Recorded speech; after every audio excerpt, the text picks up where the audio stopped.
So the new Drive Syndicate Side Stories is finally here. It is pretty much the first time ever a Drive Syndicate event is possible to complete fully free to play, which is quite interesting. At first, I thought the Drive Syndicate Side Stories meant a brand new special event, but nah, I was wrong. It is the same shit as the Drive Syndicate, just with more available cars. And by more available, I mean like less fucking rare, cause let's be honest, none of you guys have like all of them maxed out free to play. But anyways, the event starts easy with the Lexus LFA. The car is actually pretty fun to drive. It has average drifting radius, decent nitro efficiency, but the best thing about it is that it is floaty and pretty bouncy overall. Honestly, that alone makes any car fun to drive, so I won't get bored doing its missions, cause I'll just be punch drifting the entire time cause it is pretty fun to do.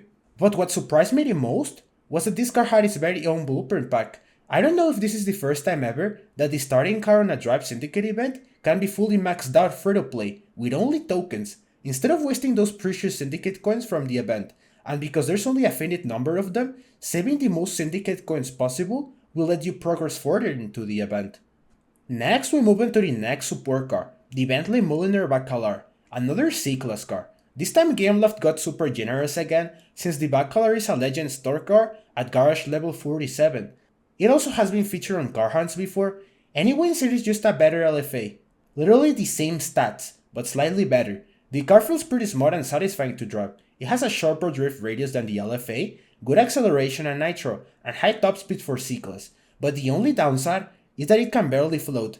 The LFA floats better, but that doesn't make the Bacalar a bad car.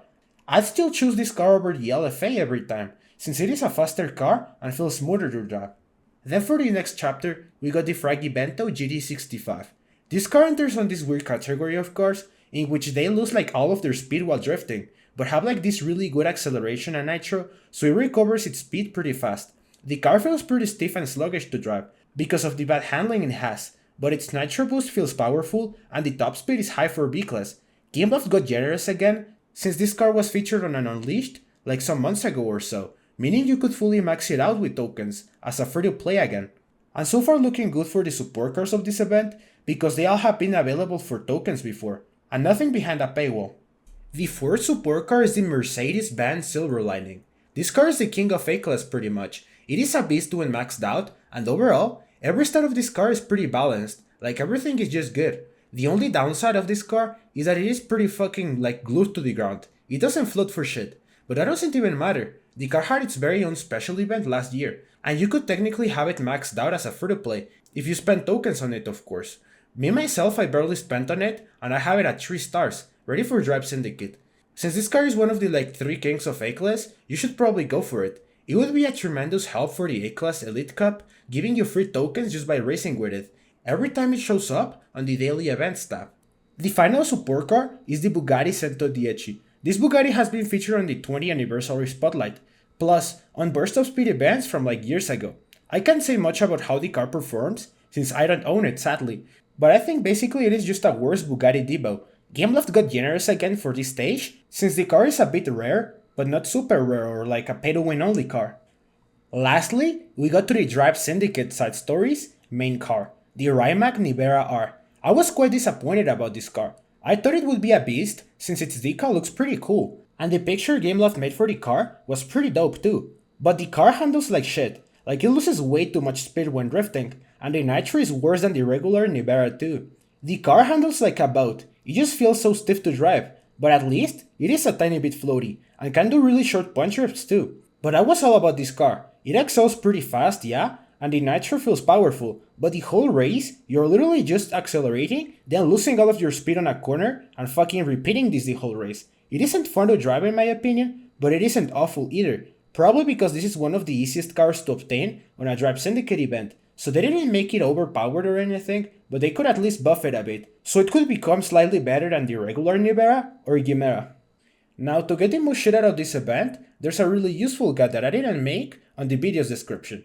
But if you're lazy as fuck and you don't wanna read an entire paragraph, basically the whole time you'll just be completing the missions that give the least syndicate points possible. And at the end, you'll end up doing the mission that skips the whole chapter, so you end up getting the most syndicate coins possible. This method pretty much works on every Drive Syndicate event that comes out, so keep that in mind. Now onto my final thoughts. You should probably only go for the Silver Lightning. The Nivera R is kind of shit, and the Cento 10 isn't competitive enough. The Nivera Rs needs to be fully maxed out to be even slightly useful in general, and we all know, maxing out the main car isn't even possible free to play. I'll probably pay to win just to get the Nivera R and test it at Gauntlet, since the tracks on the Drive Syndicate event were like the worst for testing the car. They chose Paris for a car that can't even turn. I'm curious if this car will perform even slightly better or worse than the regular Nivera. I've choose a special event over a Drive Syndicate one every single time, because once the event starts, there's no way to start up the support cars free to play, only buying their bundles with real money. The gameplay of Drive Syndicate events is pretty boring in my opinion. Every mission is basically getting chased by cops a fucking million times already. I wish Gameloft changed the missions and added something like, let's say, get knockdowns in multiplayer, or some task outside a special event. That would be more interesting, but I don't think they'll ever change the structure of the Syndicate. It has been like that for like 5 years or so, I don't know, like 2019? For this event, you should aim to get the most free rewards possible, even if you don't get far, because you never know what support cars will be needed on a special event later on. Don't spend any real money on this event, and do the missions the earliest you can. If you procrastinate and try to finish the event on the last few days of it, you simply won't have enough time to finish, while waiting for the hazard levels to go down. And trust me, I have been there before. Let me know guys what you think about this event, if it is generous and gives you easy cars to progress, or if it is trash. Me personally, I think it is shit, but hey, at least there's something to play now. But even though I have 3 out of the 5 support cars maxed out, plus the 4th support at 3 stars, I'll be getting stuck at the Cento 10 stage when I have it at 2 stars. I simply won't be getting enough blueprints to get it to 4 stars and progress. We all have seen that the packs for this event are like stupidly overpriced and the Syndicate coins are limited, so I'm kinda fucked and I already know that I won't be getting past the Cento 10 with our real money. I might try to unlock the Nivera R just for the decal, cause low-key it is actually fire, but sadly the car isn't that good. But that's it for the video, thanks for watching and I'll see you later.